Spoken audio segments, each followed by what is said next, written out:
आज हम assertion का मीनिंग समझने की कोशिश करेंगे। What is assertion? assertion होता क्या है, एक्चुअल डेफिनेशन क्या होती है assertion। चार अप्रोच को अप्लाई करके assertion के क्वेश्चन को बहुत आसानी के साथ सिंप्लीफाई कर सकते हैं। आज के इस टॉपिक को समझने के लिए आज हम 6 बेस्ट बोर्ड के पीवाईक्यूज लेकर के आए question. Hello student, welcome all of you. Hopefully आप सभी लोग बहुत अच्छे से होंगे और पढ़ाई अपनी स्टार्ट कर चुके होंगे, क्योंकि हाफ ईयरली एग्जाम भी अब नियर है। हाफ ईयरली के जस्ट बाद आपको प्री बोर्ड देन बोर्ड, तो आप गियर अप हो जाए, अच्छी तरह से पढ़ना शुरू कर दें। आज का भी टॉपिक बहुत इंपॉर्टेंट है। जैसे इससे पहले मैंने केस स्टडी बेस्ड के क्वेश्चन सॉल्व किए थे और काफी अच्छे क्वेश्चन थे, उसमें क्या अप्रोच थी वो भी सारी चीजों को हम लोगों ने करेक्टली सीखा था। आज का जो टॉपिक है बहुत इंपॉर्टेंट टॉपिक है, असर्शन एंड रीजन के ऊपर क्वेश्चन बेस होता है। आज हम असर्शन का मतलब भी समझेंगे। व्हाट इज असर्शन, असर्शन होता क्या है, एंड इसके क्वेश्चन किस तरह से आते हैं, किस सेक्शन में आते हैं। इन जनरल हमारा सेक्शन ए होता है जिसमें 20 ऑब्जेक्टिव क्वेश्चंस होते हैं, उन्हीं में एक दो क्वेश्चंस आपके असर्शन रीजन के दिए जाते हैं। क्वेश्चन इस तरह से होता है, एक असर्शन दिया रहता है, उसके बाद एक रीजन दिया रहता है, उसके बाद 4 ऑप्शन दिए रहते हैं। ऑप्शन किस तरह के होते हैं, A option, B, C, D. A option होता है बोथ, असर्शन ए, असर्शन को ए से डिनोट किया जाता है, reason R true and reason R is the correct explanation of A. B option दिया रहता है कि ये दोनों ट्रू है और आर जो उसको करेक्ट एक्सप्लेनेशन नहीं है। सी ऑप्शन दिया रहता है assertion A is true but R reason is false. इसी का उल्टा कर दिया गया, असर्शन ए फॉल्स है, रीजन आर क्या है, ट्रू है। तो ये क्वेश्चन का एक सैंपल हम लोगों ने देख लिया, इससे समझ में आएगा। अब क्या अप्रोच लगाते हैं, चलिए समझने की कोशिश करते हैं। असर्शन रीजन के क्वेश्चन को करने के लिए इस 4 अप्रोच को आज हम समझने की कोशिश करेंगे। क्या अप्रोच हम लगाते हैं, किस तरह से इसको सॉल्व करते हैं।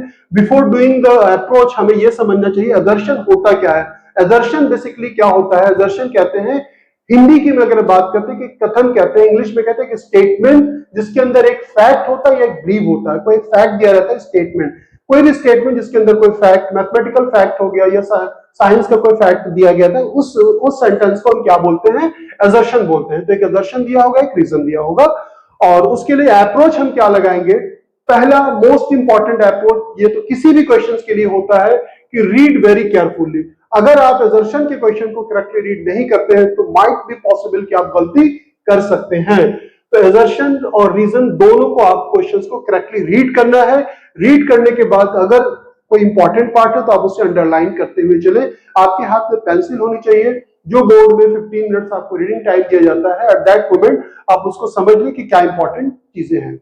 उसके बाद first decides whether the assertion is true, यानी कि असर्शन को हमने रीड किया। अब 2 चीजें हो सकती है, जो हम लोगों ने, जो हमारे पास नॉलेज है उसके बिहाफ पे, या तो असर्शन हमारा क्या होगा, ट्रू होगा, या तो फॉल्स होगा। तो उसमें क्या, मेक इट टिक मार्क। अगर ट्रू है तो हमने टी निशान बना लिया उसके सामने कि असर्शन हमारा ट्रू है। इन केस अगर फॉल्स है तो एफ का निशान हमने क्या किया, उसके आगे बना लिया, एफ बना लिया और टी लिख लिया। तो इससे क्या होता है कि हम डिसाइड कर सकते हैं कि हमारा असर्शन ट्रू है या फॉल्स है। दोबारा जब रीजन आपने पढ़ लिया तो फिर आप भूल जाते हैं कि असर्शन हमारा ट्रू था या फॉल्स था। तो अगर आपने पहले टी एफ अगर आपने लिख लिया है तो इससे आपके लिए आसानी होती है। उसके बाद यही स्टेप, यही अप्रोच हम क्या करते हैं, रीजन के लिए लगाते हैं। रीजन को भी हम क्या करते हैं, रीड करते हैं। अगर वो ट्रू है तो ट्रू लिख दिया, फॉल्स है तो हमने क्या लिखा, फॉल्स लिख दिया। तो ये हमारे पास ये हो गया, टिक मार्क्स बना लिया। अब अगर दोनों ट्रू हैं, दोनों ट्रू हैं, तब क्या करेंगे, अब हम देखेंगे कि जो रीजन दिया गया है वो करेक्ट एक्सप्लेनेशन ऑफ असर्शन है या नहीं, यानी कि असर्शन को करेक्टली एक्सप्लेन कर रहा है या नहीं कर रहा है। अगर करेक्टली एक्सप्लेन कर रहा है तब क्या होगा, हमारा ए हो जाएगा, और अगर रीजन हमारा करेक्टली एक्सप्लेन नहीं कर रहा है तब आंसर क्या हो जाएगा, हमारा बी हो जाएगा। और दोनों में से कोई एक फॉल्स हो गया, दोनों फॉल्स हो गए, या मान लीजिए कि ये फॉल्स हो गया, ये ट्रू, ये ट्रू, ये फॉल्स हो गया। इस वाले केस में हमेशा याद रखिएगा, अगर इनमें से कोई भी एक केस होता है तो हमारा ए और बी आंसर नहीं हो सकता। फिर आंसर क्या होगा, whether the answer will be C और D होगा, यानी कि assertion A true but reason R is false, या assertion A is false but reason R is true। दोनों फॉल्स होने के केसेस अगर होते हैं बाय द वे कभी कभी किसी उसमें, तो उसके अकॉर्डिंग जो है एक ऑप्शन बना दिया जाता है उसी में, लेकिन दोनों फॉल्स इन जनरल कम होते हैं।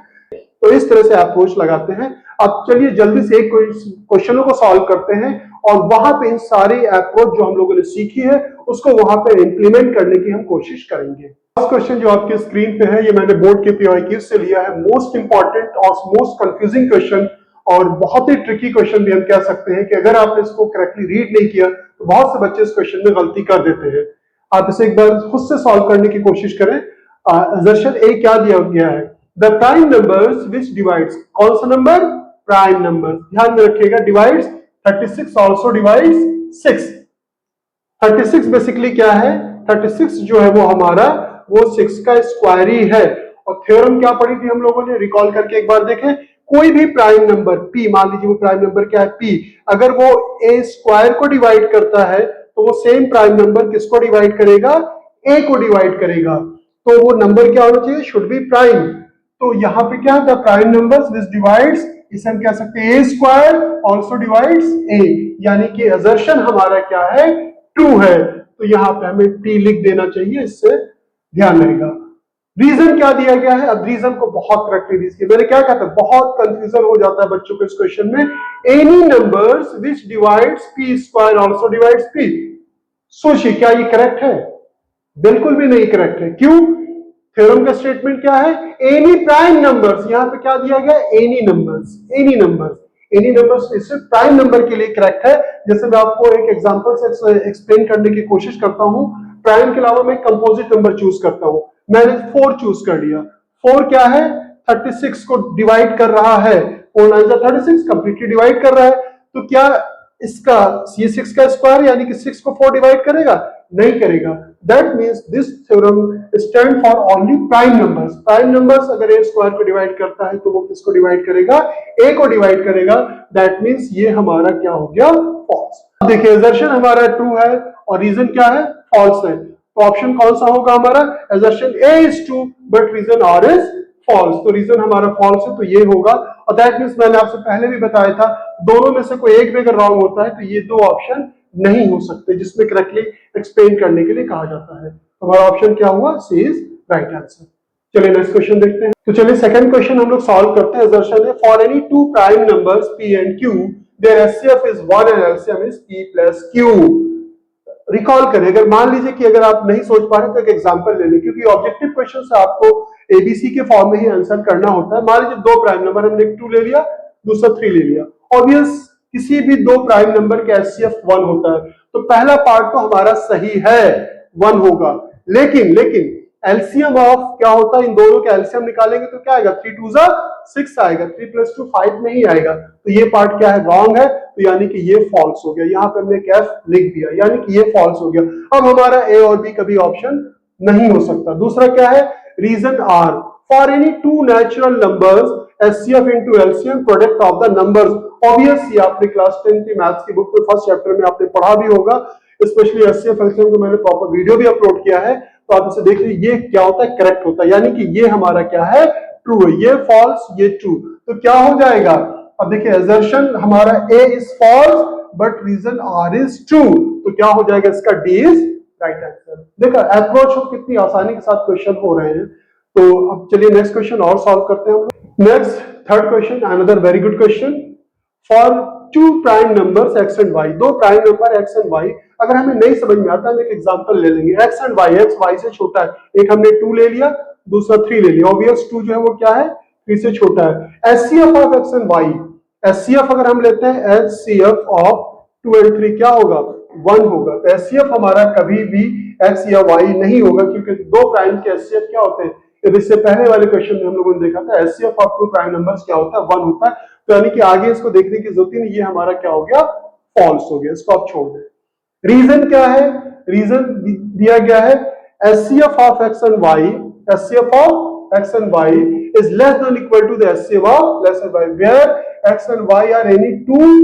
अब यहाँ पे नेचुरल नंबर के लिए डिसाइड कर दिया गया है। यहाँ पे नंबर हमारा क्या है, प्राइम नंबर नहीं है, नेचुरल नंबर है। अब हम नंबर ले लेते हैं, नेचुरल में हमने ले लिया पहला, हम 2 और 3 का भी ले सकते हैं, हम 2 एंड 4 का भी ले सकते हैं, 2 एंड 2 का भी, कोई भी एग्जांपल आप ले लें।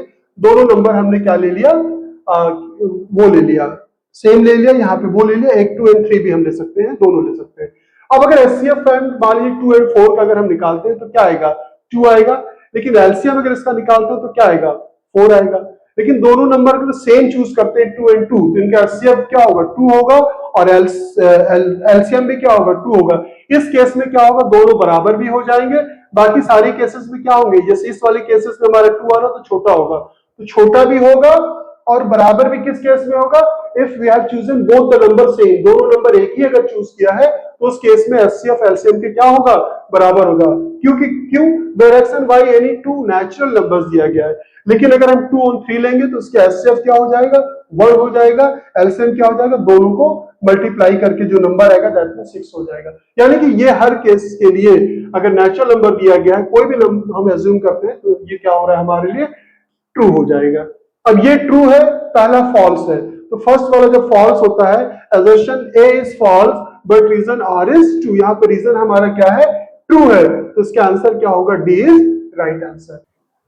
नेक्स्ट हमारा 4 question, another very good question, ये सभी बोर्ड के पीवाईक्यू से 2025 में पूछे गए हैं, आप देख पा रहे हो। assertion A for 2 odd prime numbers, हमारे क्या लेना है ऑड लेना है और प्राइम नंबर लेना है। एक हम 3 ले लें, दूसरा हमने क्या ले लिया 5 ले लिया, ये दोनों ऑड भी है और क्या है प्राइम है।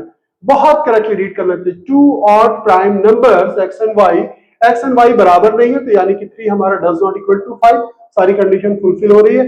एलसीएम अगर हम निकालते हैं दोनों को 2, एक फर्स्ट नंबर को 2 से मल्टीप्लाई कर दे तो 6 हो जाएगा, दूसरे को 4 से मल्टीप्लाई कर दे तो 20 हो जाएगा। तो अगर हम इसका एलसीएम अगर हम लेते हैं तो एलसीएम हमारा क्या हो जाएगा, एलसीएम में एक देखिए यहाँ पे 2 यहाँ पे 2 यानी कि 4 आ जाएगा, यहाँ पे अगर इसका देखिए 6 का फैक्टर करेंगे तो 2 into 3 हो जाएगा और 20 का फैक्टर करेंगे तो क्या हो जाएगा 2 into 2 into 2 to 4 4 5 20, यानी कि 2 की 2 पावर आएगी, उसके बाद 3 की 1 पावर 5, यानी कि 2 2 क्या आ जाएगा 4 और इंटू 3 into 5, तो बेसिकली क्या होगा 3 क्या था हमारा ये x अज्यूम कि x की जगह पे 3 लिया था, इसको y, तो 4 into x and y, यानी कि ये हमारा क्या है ट्रू है, ये क्या हो गया ट्रू। अब उसके बाद reason R LCM x and y is the multiple of HCF of this, इसको बहुत करेक्टली समझने की जरूरत है। LCM जो हमारा होता है x and y, LCM हमने लिया, मान लीजिए कि हमने LCM लिया 3 and 5 ही ले लेते हैं, तो 3 और 5 का LCM क्या हो जाएगा 15, दो प्राइम का LCM जब भी निकालना हो तो उसको मल्टीप्लाई कर दीजिए आ जाता है। It's a multiple of HCF of x and y, HCF क्या होगा 1 होगा। तो याद रखिएगा एलसीएम जो होता है वो हमेशा क्या होता है मल्टीपल होता है किसका एचसीएफ का।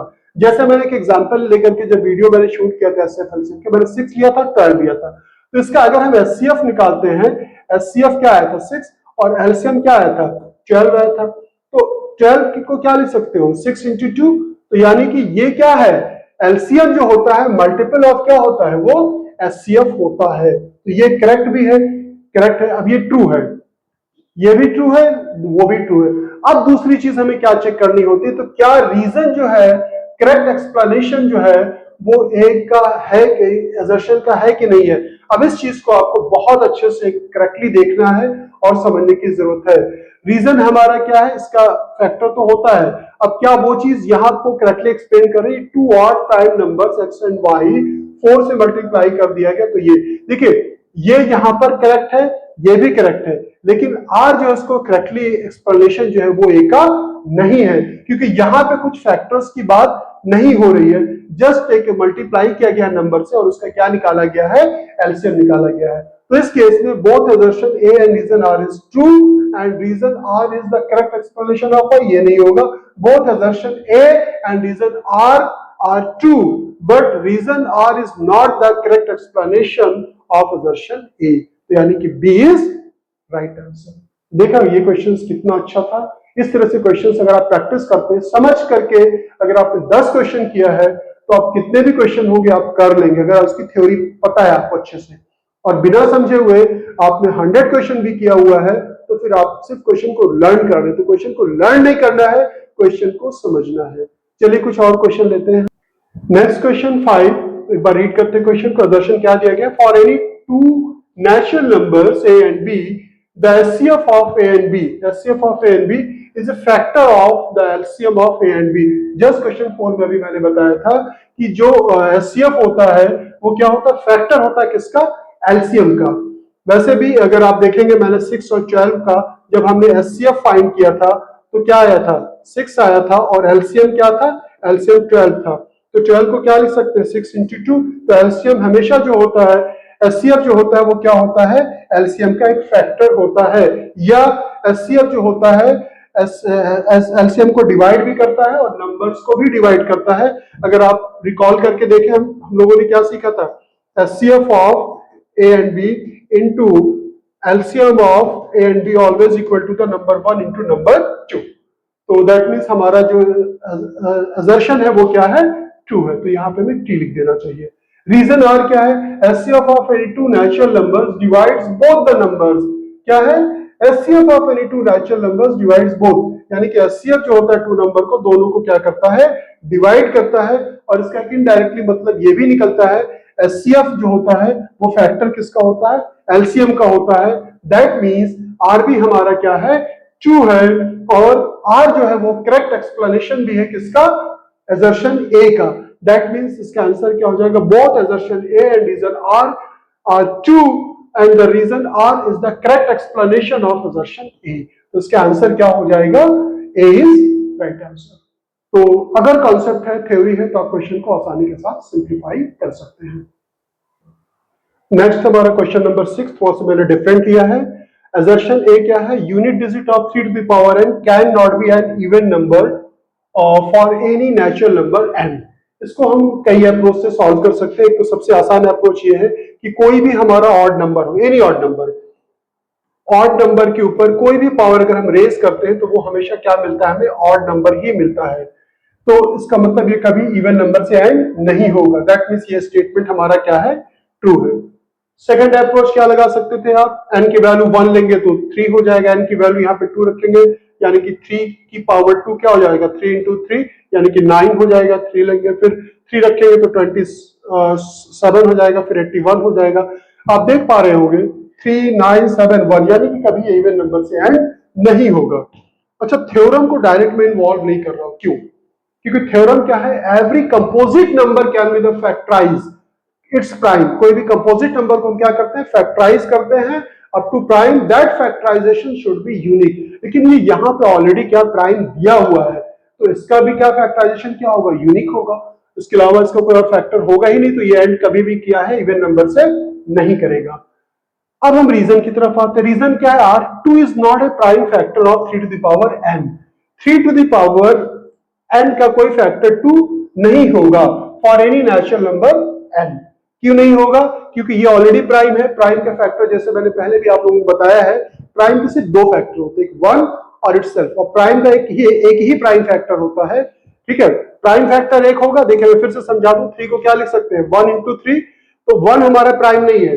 अगर हम प्राइम फैक्टर की बात करते हैं तो 1 ही होता है, और वैसे कितने फैक्टर होते हैं, 2 फैक्टर होते हैं। तो इसके अलावा इसका कोई फैक्टर होगा ही नहीं, तो 2 is not a prime factor of this, right. तो इसका मतलब ये भी हमारा रीजन भी क्या हो गया, ट्रू है। ये भी ट्रू, ये भी ट्रू। अब now we need to check कि रीजन इसका करेक्ट एक्सप्लेनेशन कर रहा है या नहीं कर रहा है। डेफिनेटली कर रहा है, क्योंकि t is not a prime factor of this. अगर इसका प्राइम फैक्टर नहीं है तो कभी भी ये एंड इवन नंबर से नहीं होगा। That means A is right answer.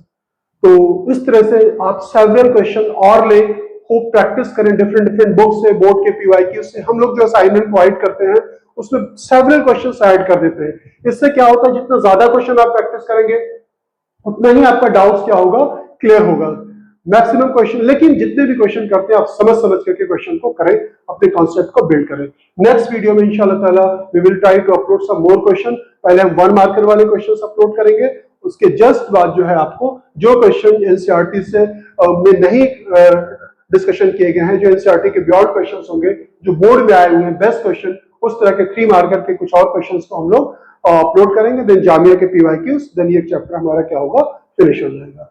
तो कोई क्वेरीज है, आपको कोई भी चीजें नहीं समझ में आ रही तो आप मुझे मैसेज कर सकते हैं। Thank you so much for watching us. Thank you.